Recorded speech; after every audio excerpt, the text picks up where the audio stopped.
jardiner peut guérir la dépression, enfin d'une certaine manière, hein, dit vulgairement. Ça fait vraiment du bien au moral, hein, de faire du jardinage. Moi je sais que ça m'a beaucoup aidé dans mes périodes dépressives. J'ai eu des périodes un peu sombres dans ma vie. Donc j'ai tout simplement pris des morceaux de bois que j'ai plantés dans la terre, tac tac tac, et voilà. On obtient des boutures de noisetiers, sortent un peu de terre. Là on a un bourgeon de vigne aussi. Les boutures pour qu'elles prennent, faut pas hésiter à bien les arroser. Donc là on va faire du défrichage, donc vous voyez là ça a été défriché, tout ça.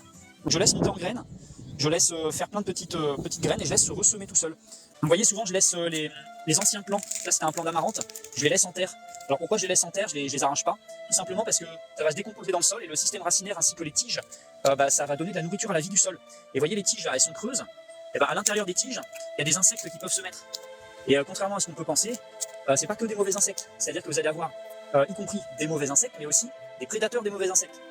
Donc c'est important de garder de la biodiversité pour favoriser un équilibre. Travailler au soleil comme ça, c'est vraiment quelque chose qui fait du bien au moral. Avoir le plaisir de prendre le contrôle de sa nourriture en la cultivant soi-même, je pense que c'est vraiment ça qui me plaît. Je ne sais pas si je risque des ennuis juridiques en me mettant à poil dans mon jardin. En ce moment, c'est vraiment la saison pour se reconnecter à la nature. En effet, pour moi, travailler torse nu, c'est vraiment une évidence. Sentir les éléments sur ma peau me permet de me sentir beaucoup plus vivant et ça fait un bien fou au moral. Observer la nature et avoir la fierté de faire les choses par soi-même. Bon, malheureusement, il y a aussi des moments où je me reconnecte un peu trop. Vous voyez, c'est en train de venir là, ça monte, ça monte, ça monte, ça monte, ça monte, et ça y est. Hop, hop. Voilà, donc là, la cuve, elle va se remplir.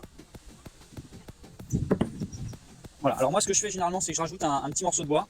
Comme ça, je peux voir l'eau qui coule dedans et voir un petit peu où ça en est. Donc là, ça va faire le niveau de la cuve avec celle-là. Vous voyez, les trois cuves qui sont là, elles sont pas connectées à la gouttière. Vous voyez, il n'y a pas de gouttière.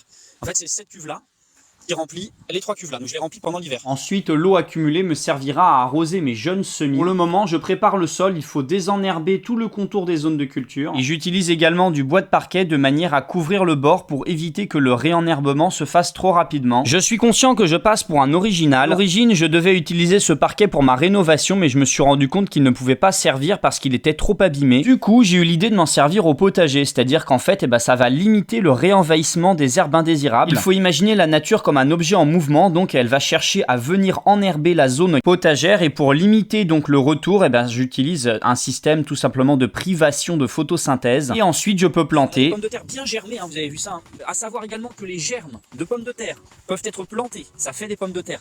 Pommes de terre germées, pareil, vapeur gratin, pommes de terre de Bretagne. Vous voyez, c'est le genre de truc que je trouve dans les poubelles. La pomme de terre, elle se mange, hein. N'allez pas manger les germes, c'est mauvais pour la santé, très très mauvais. Vous pouvez manger des pommes de terre germées, hein. Il suffit d'enlever le germe. Vous voyez là, celle-là, j'ai enlevé les germes.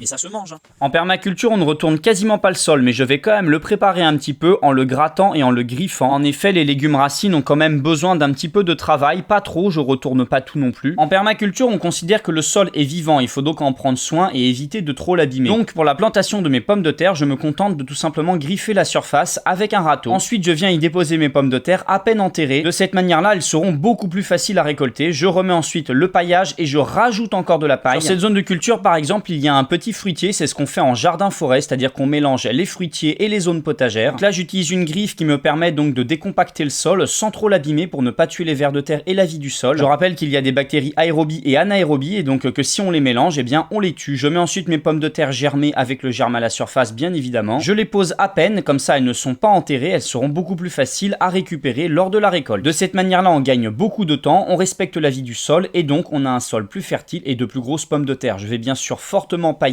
pour que ça puisse pousser dessus. Vous l'aurez donc compris, le but c'est de ne pas trop retourner le sol, mais de quand même le préparer en retirant les herbes indésirables, en grattant la surface pour pouvoir donc mettre les pommes de terre dans un sol qui n'est pas trop compact non plus. De cette façon-là, la récolte est facilitée avec également de plus gros légumes. Lors de la plantation des pommes de terre, je ne retourne pas le sol, j'utilise ce que moi j'appelle une griffe. Je ne sais pas trop comment on appelle cet instrument. D'ailleurs, une grelinette ferait tout à fait l'affaire, hein. Le but c'est de décompacter le sol, je passe ensuite un coup de râteau pour égaliser et je pose mes pommes de terre à même le sol directement sans les enterrer plus que ça. L'intérêt c'est que c'est beaucoup plus rapide, beaucoup moins fatigant et la récolte sera bien plus aisée. Je rajoute ensuite le paillage par-dessus et j'attaque sur la zone suivante. Je rajouterai bien sûr beaucoup plus de paillage que ça, de la paille en très grande quantité. Vous pouvez également utiliser des copeaux de bois, du BRF ou bien des feuilles mortes ou de l'herbe de tonte, n'importe. Le but ici c'est de mettre énormément de paillage. Moi j'ai acheté des roundballers et comme ça nickel. Voici un autre exemple des petits fraisiers que je plante dans le paillage, donc je viens tout simplement écarter et déposer le plant à l'intérieur du trou que j'ai fait et je remets le paillage. Le sol est ainsi correctement correctement couverts, ce qui évite le dessèchement et donc un sol beaucoup plus fertile et vivant. Donc là je suis en train de pailler d'autres zones de culture avec des choux qui sont en train de monter en graines. J'en ai eu à peu près pour 200 € pour l'équivalent de 2,5 tonnes de paille. Quand la paille va se décomposer, cela va également enrichir le sol. Et en attendant, ça va limiter fortement la repousse des indésirables. En plus de ça, je trouve que moi ça fait plutôt esthétique, plutôt joli. Dites-moi ce que vous en pensez en commentaire. J'en ai également profité pour aller pailler la zone mellifère directement, donc vous savez, la zone où il y aura que des plantes fleuries. Cette fois-ci, je jette une petite couche de paille. Que ce sont de jeunes semis, il faut que je mette une fine couche pour le protéger du dessèchement.